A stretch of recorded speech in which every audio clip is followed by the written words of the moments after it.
313 total mean here we see this inside the bracket we have 10 square, so this 10 is the mean, okay, and multiply 100, so the answer is 43.13%. okay, so that's the answer. This is how you can solve a question for ungrouped data. Clear?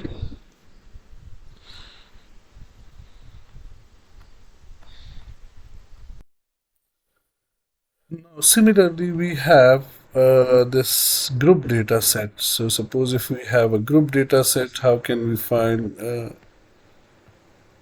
arithmetic mean for that, sorry, variance for that? So this is a group data set. We have the same question, which is variance, standard deviation, and coefficient of variation. Now this is a group data set where we have classes and frequencies.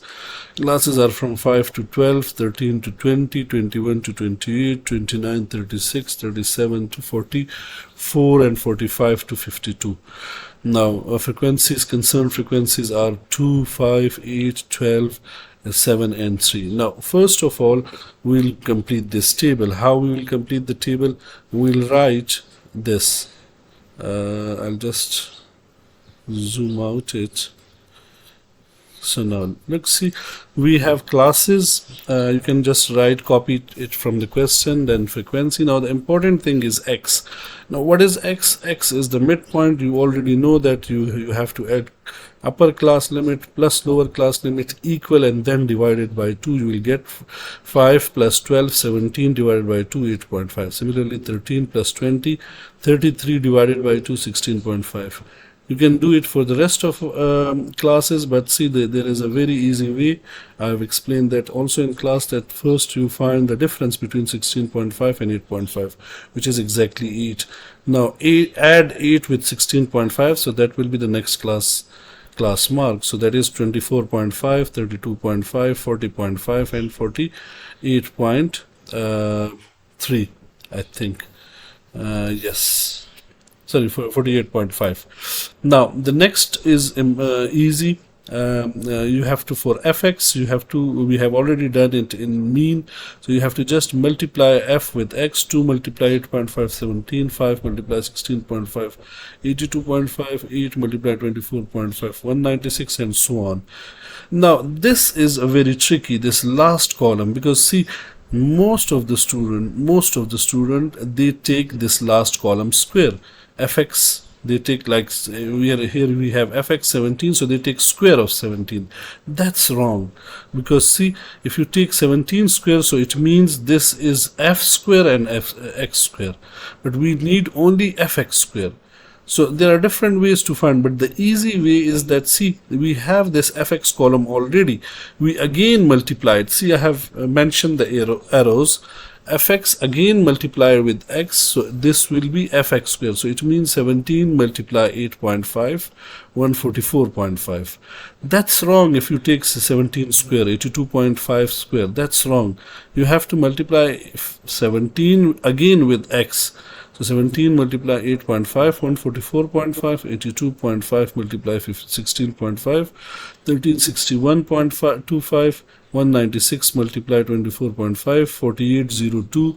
Similarly 390 multiply 32.5, 12675. And then 283.5 multiply 40.5, 11481.75, and the last one is 145.5 and 48, so that's 70.56.75. The sum is 37,521.25. Now see, this is again I am explaining, you cannot do fx whole square, because that's wrong. But the only thing you have to do is to multiply third and fourth column to get this fifth column. Okay, now after this we have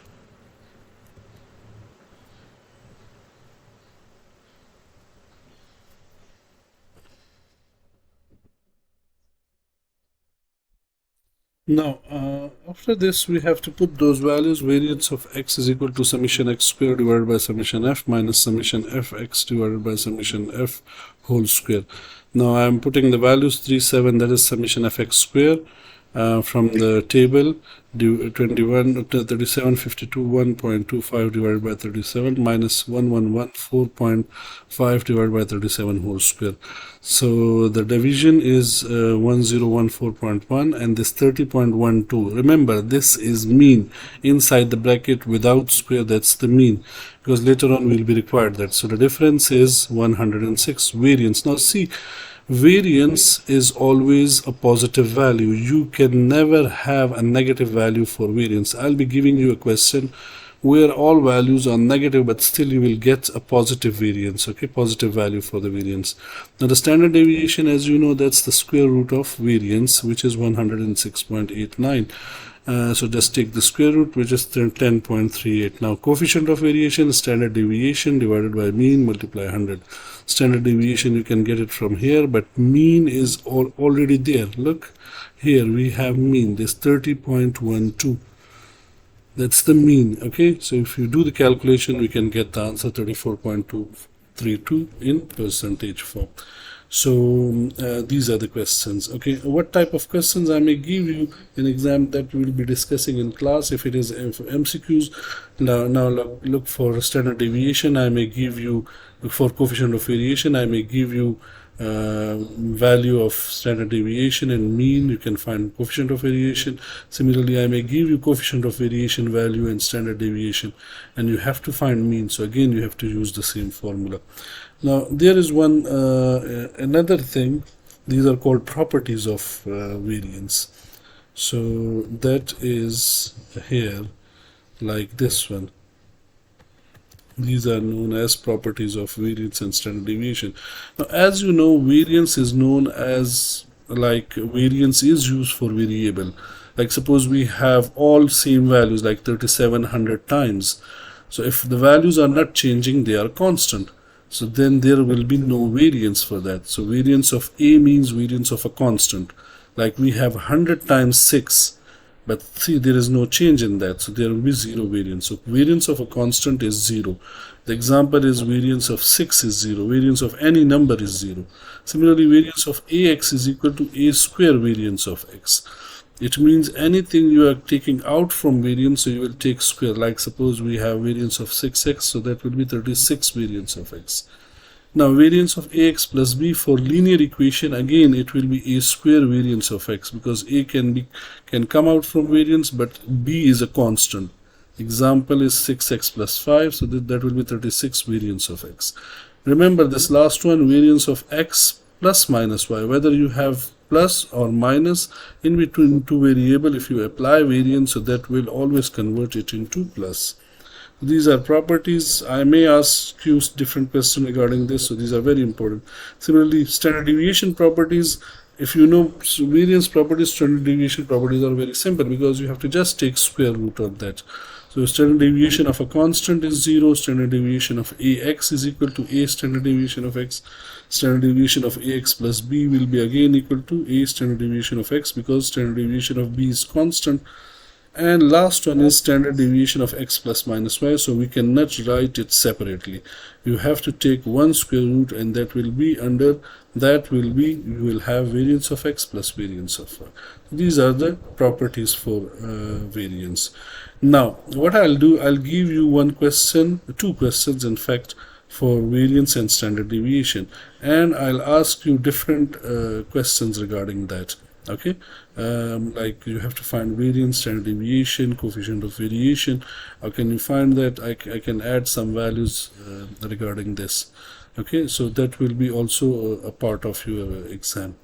So I hope so. That's enough. That's the complete topic of variance and standard deviation.